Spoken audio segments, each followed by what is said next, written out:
به نام خداوند دانا و توانا. به درس‌های کیمیای صنف هشتم خوش آمدید. درس امروز ما مرکبات صنعتی به ویژه کودها می باشد. کود چی هست و در کجا استفاده می شود و از نظر کیمیا کود چه نوع مواد است و چرا گیاه‌ها یا نباتات به کود نیاز دارد، در این مورد بحث می کنیم. پس مرکبات صنعتی و مرکبات کیمیاوی که در بخش صنعت تولید می شود و در بخش زراعت استفاده میشه، در مو مورد بحث میکنیم. و در کشور خود ما هم در شهر مزار شریف یک فابریکه وجود داره که کود کیمیاوی را تولید میکنه و دهاقین کشور از آنجا کود یوریای مورد ضرورت خود میتونه به دست بیاره و استفادهش کند. و ای که شما میدانید که جهان در حال تحول از هر لحاظ در حال تحول، از زراعت هم در حال تحول می باشه، در حال تغییر است. زموږ په هیواد کې هم کیمیاوي کود د یوریا کود تولید کیږي چې مزار شریف کې تولید کیږي او فابریکه شته. پس کودها چی هست؟ کودها مواد تقویتی نباتات می باشد. مواد تقویه کننده نباتی می باشد. نباتات تقویه میکنه. همان طور که انسان ها به پروتئین، ویتامین مسائل ضرورت داره، نباتات هم ضرورت داره که انسان ها این مواد مورد ضرورت خود که منرال ها از پروتئین هاست، ویتامین هاست، توسط غذاها رفع میکنه، از غذا به دست میاره. ولی در حالت شوه که غذا جواب داده نشه، باز از مکمله های غذایی به شکل دوایی استفاده میکند. ولی نباتات از کودها استفاده میکند. پس کودها چی هستند؟ کودها مواد غذایی و مواد تقویه کننده نباتات می باشد. و این کودها میشه مصنوعی باشه یا هم میشه طبیعی باشه. کود څه شی ده؟ کود د نباتاتو غذایی او تقویه کوونکی مواد دی. کیدای شي طبیعي اوسي یا هم مصنوعي. طبیعي یعنی خپل په طبیعت کې شته، مصنوعي یعنی جوړیږي. طبیعی مثلا امی خود محصولاتی که زمین میدهد، اگه گیاه هست، هر چیزی هست، میشه از آنها هم به حیث کود استفاده شود و دوباره زمین تقویه میکنه آنها خودشان. ولی مصنوعیش دیگه کودها میباشه. به خاطر رشد نباتات کدام عناصر خیلی مهم است؟ به خاطر رشد نباتات کدام عناصر خیلی مهمه؟ د نباتات و د ودې لپاره کوم عناصر ډیر مهم دي؟ این عناصر نایتروژن است، نایتروژن، فسفرس است، پتاسیم است. این در نشو نموی نبات خیلی مهم است. کدام؟ نایتروژن، فسفرس و پتاسیم. این سه عنصر در نشو نموی نبات خیلی اهمیت داره. دا درې عنصر د نباتاتو په نمو کې، په وده کې ډیر مهم رول لري. کوم عنصرونه؟ نایتروژن، فسفرس او پتاسیم.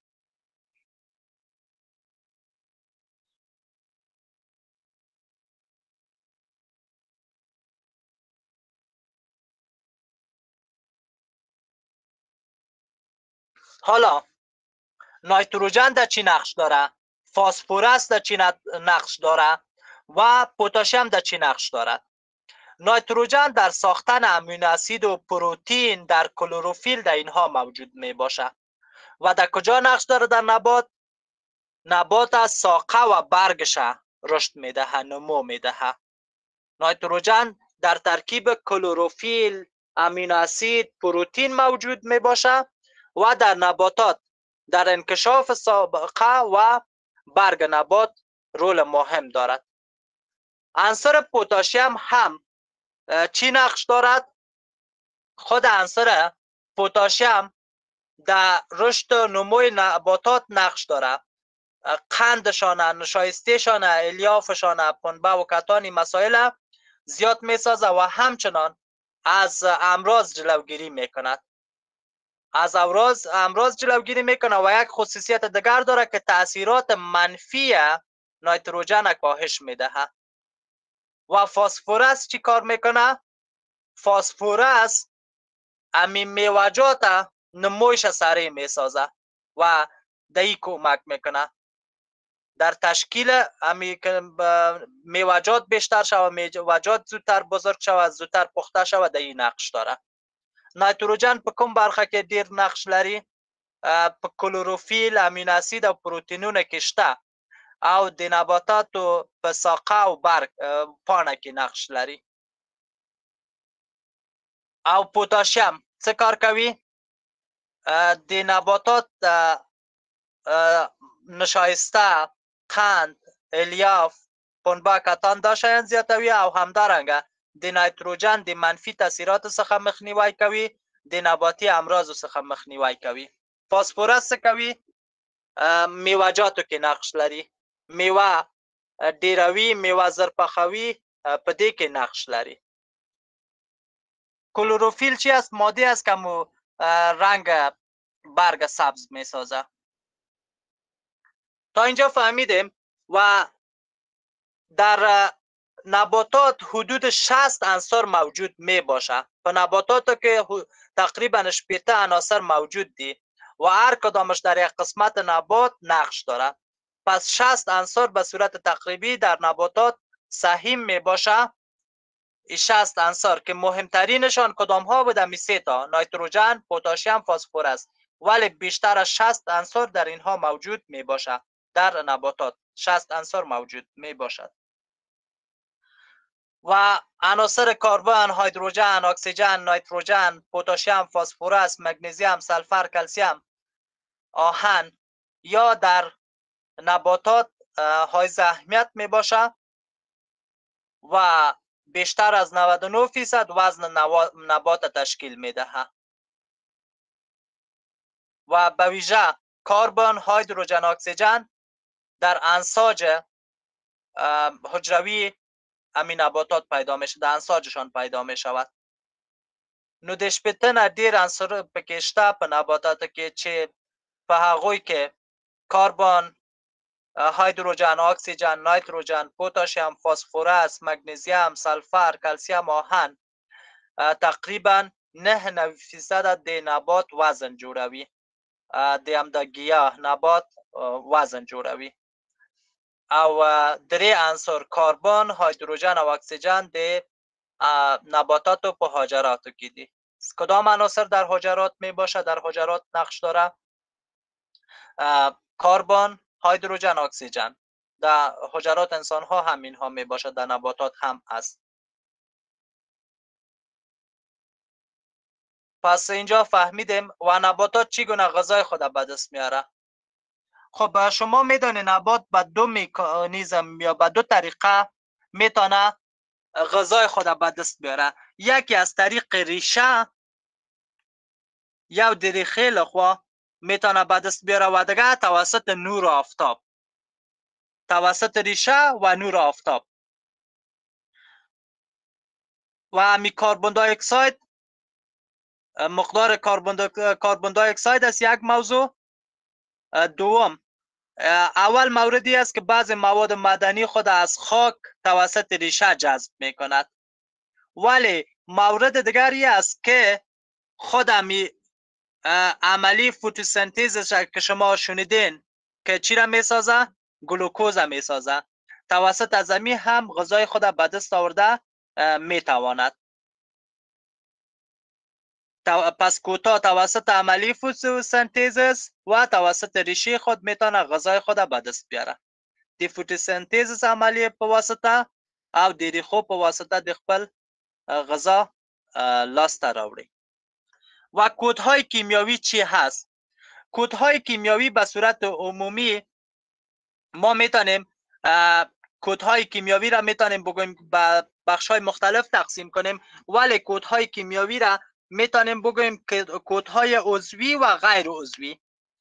کودهای کیمیاوی به چند نوع است؟ به دو نوع است، عضوی و غیر عضوی. کیمیاوی کودونه په دوه ډوله دي، یو عضوی کودونه دي او یو غیر عضوی کودونه دي.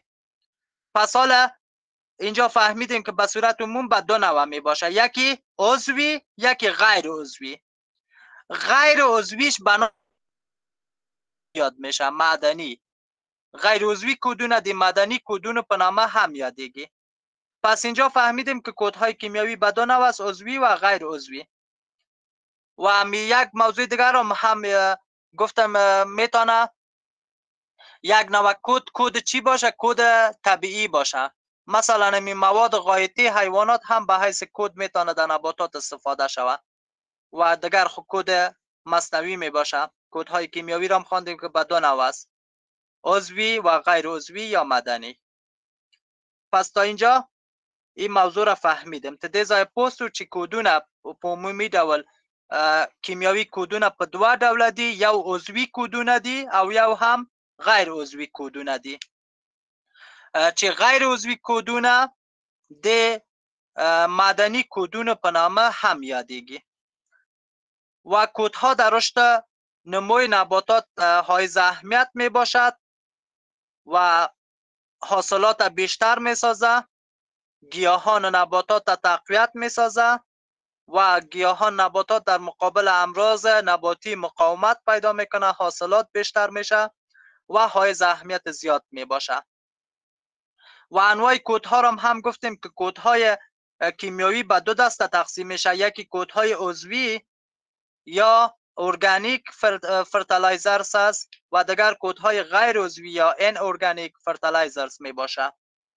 نو کیمیاوی کودونه مخکې ما ویل چې په دوه ډوله دي، یو عضوی کودونه دی او یو غیر عضوی. غیر عضوی را به نام یک نام دگام داره. چی است نام دگرش؟ معدنی، کودهای معدنی. به این نام هم یاد میکنه. پس حالا بحث کوتاهی در مورد کودهای عضوی داریم. این کودهای عضوی شامل چی می باشه؟ میتونه مواد فاضله حیوانات باشه، تفاله های همی گیاهان باشه، تفاله های گیاهان که به اشکال مختلف میشه، به زغال سنگ تبدیل شده باشه یا نباشه. این میتونه انواع مختلف از کودها باشه. و همچنان عمده‌ترین کود عضوی کدام می باشه؟ عمده‌ترین کود عضوی کود یوریا می باشه. عمده‌ترین کود عضوی کود یوریا می باشه که استفاده بیشتر هم داره. اینجا مثال های از کودها را میبینین. کودهای حیوانی، امی تفاله نباتات هم کود شامل میشه و مواد فضله حیوانات هم کودها استفاده میشه و در رشد نموی نباتات نقش داره. و دیگر کودهای غیر عضوی است یا کودهای منرالی است. بل هم غیر عضوی کودونه. په عضوی کودونو کې تر ټولو مهم کود کوم یو ده؟ یوریا ده. او غیر عضوی یا معدنی کودونه کدام کود هاست؟ این کود های است که اکثرا عناصر مورد ضرورت نباتات داره که میتونه از این کود ها فاسفیت های کلسیم بگیریم، گچ، شوره چیلی، این مثال هایش میتونیم بگوییم. و کود های زیاره که در نظر بگیریم میتونیم کودهای غیر عضوی را امونیا بگوییم، کلسیم هیدروژن فاسفیت بگوییم. اینها بیشتر است که در فابریکه ها تولید میشه. از مشهورترین کودهای غیر عضوی کدام است؟ امونیا است و کلسیم هیدروژن فاسفیت است که در فابریکه ها زیاد تولید می شود. د غیر عضوی کودون و مهم کودون کم یو دی؟ امونیا دی، کلسیم هیدروژن فاسفیت دی چې دا دواړه په فابریکو کې ډیر تولیدیږي. و انواع کودهای کیمیاوی کدام ها است؟ دی کیمیاوی کودون و ډولونه کم یو دی؟ کودهای کیمیاوی را ما گفتیم گروپ های مختلف داره. میتونه کودهای غیر عضوی گروپ فاسفیت داشته باشه، فاسفیت ها باشه. فاسفیت که این PO4 فرمولش است. فاسفیت میتونه باشه، فاسفیت میتونه باشه، نمک های پتاسیم دار باشه، سلفیت ها میتونه باشه، SO4 میتونه سلفیت ها باشه، نایتریت ها باشه و این مسائل باشه. این گروپ ها را در خود داشته می باشه.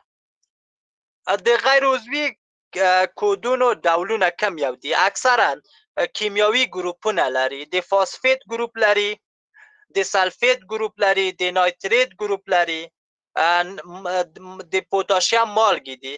دا مهم غیر عضوي کدونه دی که به خاطر نموی نباتات مهم می باشد. یک تعداد کودهای غیر عضوی را اینجا تشریح میکنیم. یو سودن غیر عضوی کدونه دلتا تشریح کو، چند تا کودهای غیر عضوی را اینجا تشریح میکنیم که کدام ها است. زین غیر عضوی کدونه دلتا تشریح کو. بعضی کودهای غیر عضوی را اینجا تشریح میکنیم که کودهای چیز فسفرس دار است. کودهای فسفرس دار است. جلسه امروز ما تا همین قسمت کافی است. کودهای فسفرس داره و متباقیش در جلسه بعدی میخوانیم. زموږ د نن ورځې درس پای ته ورسیده. تا درس دیگر، خدا حافظ.